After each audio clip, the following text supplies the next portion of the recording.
Hey kiddos. So I had the idea of maybe reading a chapter a day to you all from the Magic Treehouse series. This is Merlin Missions, High Time for Heroes. So I'm going to read a chapter a night and post it to our class Facebook page. And you might just watch it maybe before you go to bed. Use it as your bedtime story. And feel free to parents let your kids comment on my post if they want to ask any questions, or a lot of times when we read we do I'm wondering, or I'm thinking, or this reminds me of, or I'm noticing, just to think about your thinking while we're reading. So a lot of times when we read things together in the classroom, we have those types of conversations. So this is chapter 1, and here we go. Chapter 1, I Know Her. Jack sat in a sunny spot on the front porch, studying a book of magic tricks. He was planning to put on a magic show for his parents and grandparents. He took a sip of lemonade, then started making a list in his notebook. Flying paper clips. Hey, Annie tapped on the screen door. Let's do something. I'm already doing something, said Jack. He took another sip of lemonade and added more tricks to his list. Magical clinging pin. Great pepper trick. Annie gasped. Did you hear that? She asked. She opened the door and came out onto the porch. Hear what? Said Jack. He added another trick. Steal the strength trick. That whooshing sound, said Annie. Whooshing sound? Jack read his list and decided he still needed 2 or 3 more tricks. Like the treehouse just whooshed into the woods, said Annie. Yeah, said Jack. He flipped through the pages of his book. Come on, go with me, Annie pleaded. Let's check the woods again, please. We've already checked 5 times since Tuesday, said Jack. Once more won't kill you, said Annie. I have this feeling. I'm serious. Jack sighed. Okay, you win, he said. One more time. He put his notebook and pencil into his backpack. Leaving his book of magic tricks on the porch, he stood up and followed Annie down the steps and across their yard. Aren't you dying to find another secret of greatness for Merlin? Annie asked as they headed up the sidewalk. And what about the magic mist? Don't you want to have another great talent for an hour? Of course, said Jack, but I'm also tired of looking for the treehouse and not finding it. For 2 weeks you've had these hunches. Jack and Annie crossed the street and headed into the Frog Creek woods. Winding through the shadows of trees, Jack took a deep breath, inhaling the scent of warm earth and summer leaves. Hidden birds sang from the tree branches. As Jack and Annie drew closer to the tallest oak, Jack's heart started to pound. This time, something was there, high in the branches of the tree. Whoosh, Annie said softly. Jack grinned as he looked up at the small wooden house nestled high in the branches. Okay, he said, I'm glad we checked. Annie ran to the rope ladder and started up. Jack followed. Inside the magic treehouse, the shadows of branches danced on the wooden walls. A piece of paper, a gold ring, a tiny bottle, a small book, and a scroll were waiting on the floor. A new message from Merlin, said Annie. She picked up the scroll, unrolled it, and read aloud.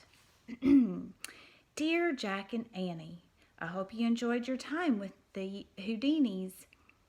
I ask you now to find the 3rd secret of greatness from a woman named Florence Nightingale. Florence Nightingale, said Annie. I know her. I gave a report on her. I just know her name. Who is she? Said Jack. She's amazing. She's one of my heroes, said Annie. Yeah, okay.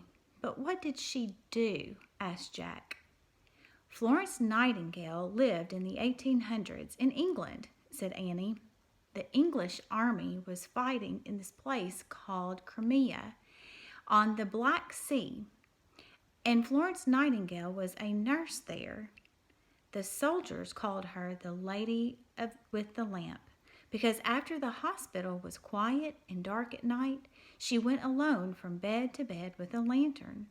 She gave light and comfort and took care of wounds. She was so brave and amazing, she became famous everywhere. Later, she changed the world of nursing by organizing. Okay, you didn't have to give your whole report, Jack interrupted. I get the picture. She sounds cool. Let's go meet her. I feel like I already know her, said Annie with a laugh. Oh, wow, I can't wait. So let's see where we're going, said Jack. He picked up the small book from the floor. Its faded leather cover had an old-fashioned look. I'll bet it's about England, said Annie. Or the Crimea. Neither, said Jack. He showed the cover to Annie. I know it's going to be backwards for you all. Egypt, said Annie. I never read that Florence Nightingale was a nurse in Egypt. We've been to Egypt before, said Jack. Remember the mummy in the pyramid? The ghost queen, said Annie.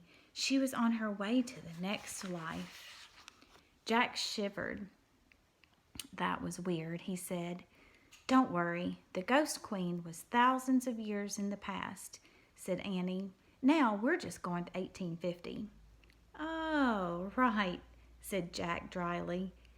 I guess all the ancient ghosts were gone by then. Whatever. Ready? Said Annie. Hold on, said Jack. He picked up the gold ring and gave it to Annie. It's your turn to wear this, he said. Annie slipped the ring onto her finger. They both stared at it for a moment.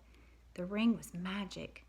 When Florence Nightingale shared a secret of greatness with them, it would glow like a burning ember. The ring of truth, said Annie.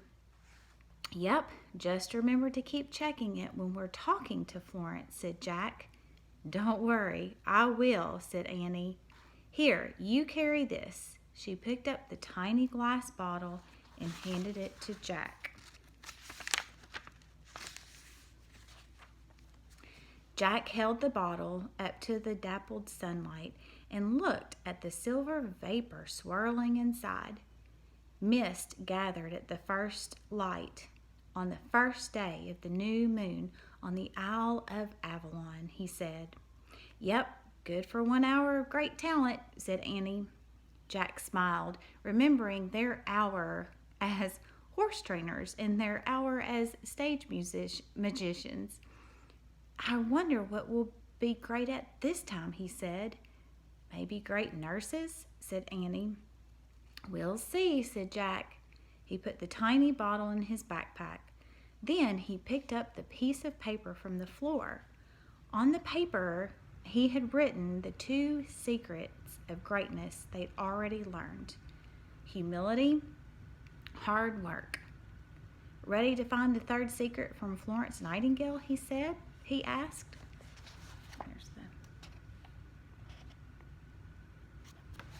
picture. 1,000 times yes, said Annie. Jack pointed to the picture on the cover of the Traveler's Handbook to Egypt. I wish we could go there, he said. The wind started to blow. The treehouse started to spin. It spun faster and faster. Then everything was still, absolutely still. Now, I'm making a connection to this chapter already because when I was in 4th grade, my teacher, and actually 4th grade was at Simpson Elementary, so it was at our school, we had to do a research project on somebody in history, and my person was actually Florence Nightingale. So I actually still have the dress that I wore because we had to dress up like who we were researching and wear our outfit while we were giving our report. And I think I probably know still actually where that dress is, even though it was when I was in 4th grade.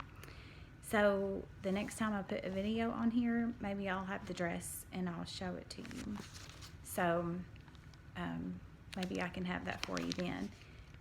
Another part of this that I like is where it said he had written the 2 secrets of greatness they already learned: humility and hard work. Now, I know that all of you all probably understand what hard work is, but do you understand what humility is? That may be a conversation for you all to have at home. So anyway, I hope your first day being at home doing your work or wherever it was that you had to do it went okay, and make sure that your parents know that you all can contact me at any time and I'll be able to help you in any way I can. All right? Good night.